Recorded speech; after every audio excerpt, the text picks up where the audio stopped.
So happy to be here. Very happy to be part of this conference. And I want to preface my presentation by saying that I very much so am welcoming suggestions at the end of my presentation, feedback. I really want to take advantage of this little community that's being built as we speak. So the title of my presentation is Exploring Code Switching Using the ESP Classroom. So part of my doctoral studies, I had the opportunity of audio and video recording multilingual students in what I would term in a highly super diverse multilingual environment. These were students who came from many different countries and who were enrolled in the English line of the University of Agricultural Sciences and Veterinary Medicine in Cluj-Napoca. And based on my findings, I've noticed that code switching can actually be a very, very useful tool that actually helped bring all of these students together. It created a very emotionally safe environment for them that allowed them to learn about their classmates' native languages. It also helped them attain the target language, aka English, that was being used in the ESP classroom. And it also helps them successfully accomplish seminar tasks.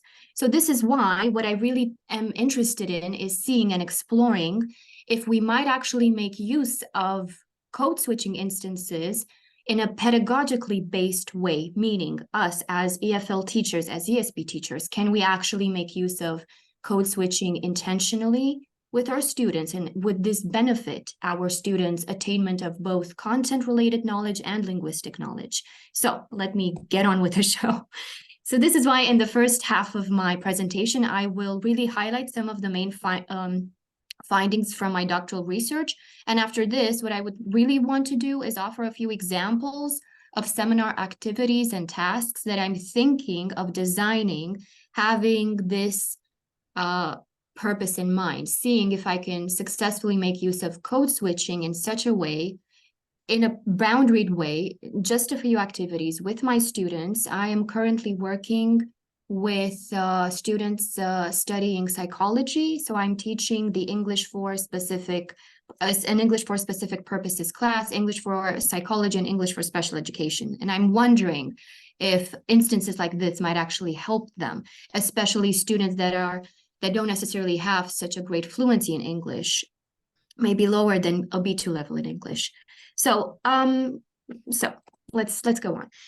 Mainly, I would say that the general theme of my doctoral research was that of providing a formula, was providing an in-depth look at multilingualism and the code switching practices that were made use of by the students that I've mentioned, two groups of students studying veterinary medicine here in Cluj-Napoca. So what I was interested in doing was formulating a generalized theory based on the analysis of the localized particular manner in which mostly these were young English LX speakers. And I was interested in seeing whether they made use of code switching instances and what other plurilingual practices would they resort to spontaneously, so on the spot, when it came to interacting with their peers and including here interacting with their seminar tutor for the purpose of accomplishing seminar tasks. Right, so I was specifically interested in looking at how these multilingual speakers who came from such different corners of the world, how could they operate successfully in a physiology seminar, having differently developed linguistic repertoires. So a little bit about my case study sample. These were 15 students each, two groups. These were students who came from Canada, Romania, France, Italy, Greece, Egypt, Tunisia, even from South Africa, meaning that I also had in the mix one English L1 speaker. The micro community was therefore comprised of 4 bilinguals, 9 trilinguals, 10 quadrilinguals, 5 pentalinguals, 2 sextilinguals, and the total number of spoken codes amounted to 15. I also administered a set of qualitative questionnaires to my students to really see what their outlook on multilingualism was, and I was interested in seeing how they would describe their own linguistic repertoires. and compare this to the actual audio video recordings of them interacting and making use of their linguistic repertoires to see if any clashes between their self-perceived use of their linguistic codes. Would it be different from what they do in practice? And of course, there were differences. Right, so the number of languages that these students spoke really amounted to 15, and I would include here Romanian, Hungarian, French, English, Italian, Spanish, German, Egyptian Arabic, Standard Arabic, Tunisian Arabic, Greek, Turkish, Hebrew, Mauritian Creole, and Russian. Now, the common code in all these speakers' repertoires was English LX. In some cases, there were one student who self-identified as a Romanian English bilingual and one who was an English L1 speaker. And the second most common code for the 26 participants was Romanian, because these students, being foreign students who were enrolled in the English line of a Romanian university, they also had to take a Romanian conversational class, all of them. So this was also a pretty common code to all of these lingual speakers' linguistic repertoires, but they self-reported as having only a basic command of Romanian. However, that did not deter them from making many, many code switches to Romanian, as we'll see in just a few minutes. Thirdly, the majority of participants self-reported as having a medium towards high level of fluency in French. And the seminar professor herself was a Romanian L1 speaker, user of English LX. So very briefly, I'm going to mention some of the, so my theoretical background. In essence, I was working in the framework of the interactionist perspective. I've made use of various different forms of analysis, including here membership categorization device, Zimmerman's identity theory, which I think are a great fit in Jorgensen's languaging framework. It's a framework that looks at multilingual speakers in the same way that Garcia and Way describe the use of translanguaging practices, meaning that multilingual speakers are seen as actively, resourcefully, rationally making use of all of the linguistic repertoires, all of the linguistic codes that they know, part of their linguistic repertoires, as if they are part of an integrated entity, of an integrated unit. So these frameworks have a tendency of looking at the languages that we know, that we speak to various different degrees and various levels of proficiency, in a manner that really highlights the fact that they are not compartmentalized in any way. Right, so for this purpose, I've primarily made use of the grounded theory approach, which was one approach that allowed me to really allow the data to speak for itself. So I was interested in observing what happens in this seminar. I didn't necessarily start out from having any specific hypothesis. I hoped that there would be forms of code switching instances or other plurilingual practices being made use of. And I was very happy to see that this happened. But in essence, I really wanted to have a pretty descriptive approach to my study. So code switching, just to clarify how I understand this term, is meant to highlight what Myers-Scottens termed as the use of at least two language varieties in the same conversation. It can occur between speakers or between sentences in the same speaker's turn or within a sentence, which is a fit, like I've mentioned, within Jorgensen's framework of languaging and Garcia and Way's description of translanguaging. Right.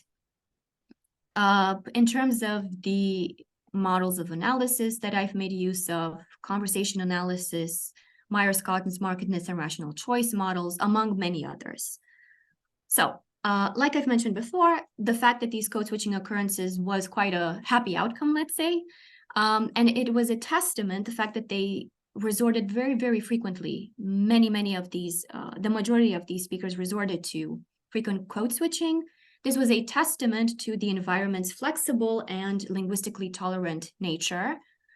I would also, so therefore, the main factors that I've identified influencing the appearance of these switches, I've turned them as.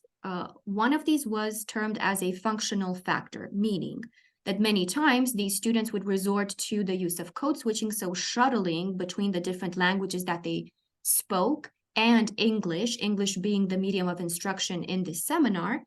Many of them switched back and forth between these languages for the purpose of appropriating and understanding, making sense, and using physiology-specific terminology. So this is what I mean by functional.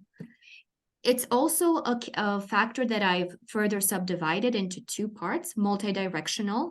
So whenever these switches would occur between at least two different students, I would term these as being multidirectional code switches, in opposition to a very, very interesting instance that I've noticed, in particular, a very outspoken Italian L1, French L2 speaker, very outspoken female speaker. She was observed working on her own during one of these seminars.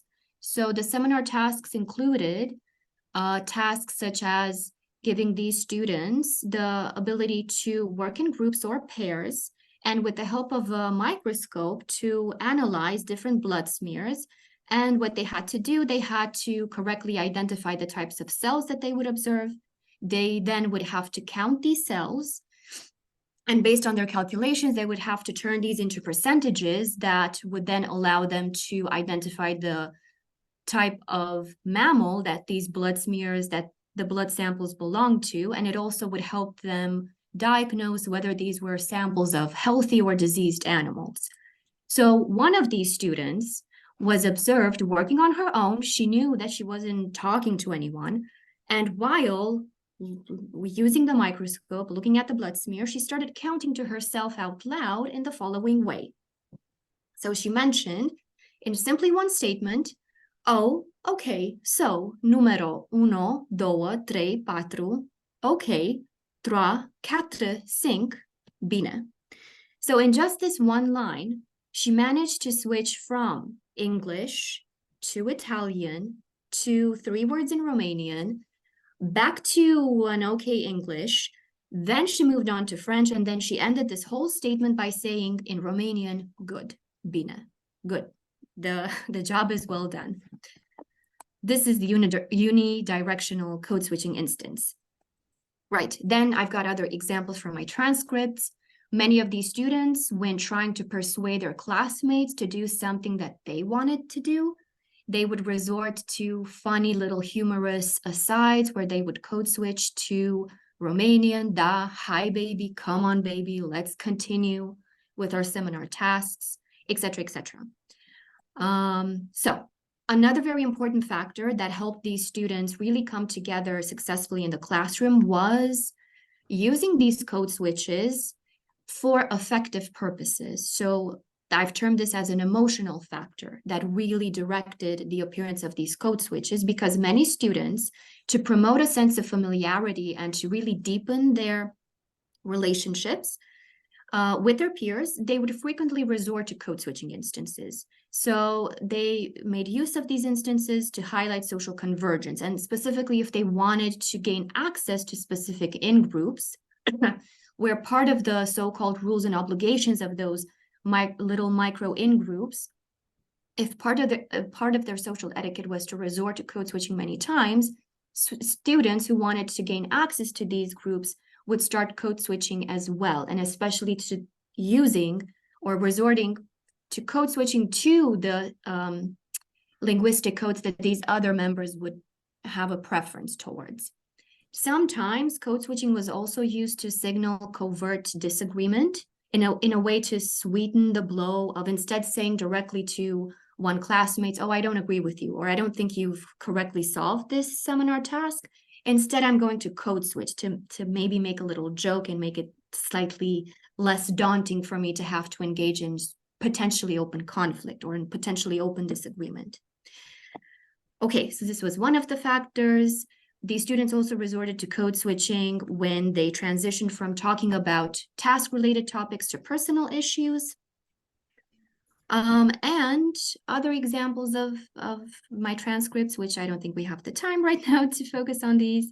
And lastly, it was also the physical movement of these students in the actual space of the laboratory that created, in a sense, the physical layout that would also influence the directionality of turns at talk. And it was mostly the students who felt a lot more extroverted, in a sense, so who exhibited signs of extroversion, those who would more likely take upon the role of leadership in their little seminar groups. Those were the ones who were also seen to coincidentally initiate many elicitation speech acts, directive speech acts, and they would do so by making use of code switches. And they were also the ones who were slightly more active, so jumping from one seminar group to another whenever they needed help, as opposed to other more passive students who exhibited more signs of introversion and who therefore also engaged less frequently in conversations with their peers and therefore even code switched a lot less frequently. Right, so these were the main factors that I've identified directing the appearance of these code switches, meaning that really when it comes to conclusions of my study, I would say that the majority of identified switches were not an accidental product of students' interactions, but they were intentional and creative uses of individually developed linguistic repertoires. And it seems that code switching can be seen as a tool for negotiating the opposing forces of sameness and difference that are bound to occur in any linguistically and socially heterogeneous microcommunity, as the one that I had the opportunity to study, which I would say really fits the description of a super diverse environment. So, and actually these students started developing their own, in a sense, lingua franca that was comprised of many of these one-term frequent code switches to Romanian, sometimes to French features, sometimes to a Greek word, malaka. And this in itself helped bond these students together and created a fun and safe emotional atmosphere in the classroom, all of these being extremely, extremely important factors in increasing students' likelihood of achieving academic success. And all of these students managed to easily finish and successfully finish their seminar tasks in the 3 times that I've managed to record their interactions. Right, so based on these conclusions that I've gathered, I believe that code switching ought not to be considered, and code switches shouldn't necessarily be seen as mere interruptions or markers of fragmentation and discontinuity, but I could actually say that they actually provide a sort of safety net, specifically in very diverse groups such as this one, that are highly diverse in terms of the cultural backgrounds and the linguistic backgrounds of these speakers. And I think that they could perhaps work as an aid in mediating peer-to-peer interactions. And even the seminar tutor, sometimes while joking, she would switch to different languages and would help create an even more relaxed seminar atmosphere. So this is why I am currently thinking of looking at how we might make use of pedagogically based code switching. So intentionally introducing in different ways and some of our activities or tasks with our students, examples of code switches to see how they might react to it, and to also see if it would promote an extra metalinguistic awareness, I would say. And I think it could also help students realize that this idea that we have, and a lot of the linguistic policies, of course, enforce only using the target language, of course, in the EFL or in the ESP classrooms. But when it comes to spontaneous interactions between multilingual speakers, using code switching instances and various other languaging practices happens very naturally. So I think that highlighting for our students the fact that resorting to many of these translanguaging practices is a very natural thing, is a very normal thing, and highlighting the fact that this could be another tool, a supplementary tool that we can add to their repertoire of linguistic strategies, I think it might be quite useful, especially because the latest version of the CFR and the International Language Association were quoted encouraging us to pay attention to the following. So the concept of mediation in particular. So part of the CFR and the latest plurilingual descriptors specifically take a look at mediation, students' capacity of owning up and taking leadership positions as part of their groups, and as well the capacity for students to successfully navigate different cultural groups and to harmoniously work in groups are instances that are very much so highlighted in the CFR. So this emphasis on the sociocultural and identity-related factors that have a very direct influence on how multilingual speakers get to interact together are highlighted very, very specifically and very much so in a way that would really require us ESP teachers, EFL teachers to really take a step back and really analyze what are the linguistic strategies that we're using with our students. Sorry for interrupting you. Yeah, well, I only have a few minutes left, don't I? You have actually only half a minute left. Well, okay, so I'm just going to jump through everything. This was not intended. I'm just going to jump to a few examples of some of the exercises that I'm thinking of implementing in my future classes. So for instance, these are all examples of tasks that I've designed in collaboration with my colleague in terms of working with our English working with our psychology students.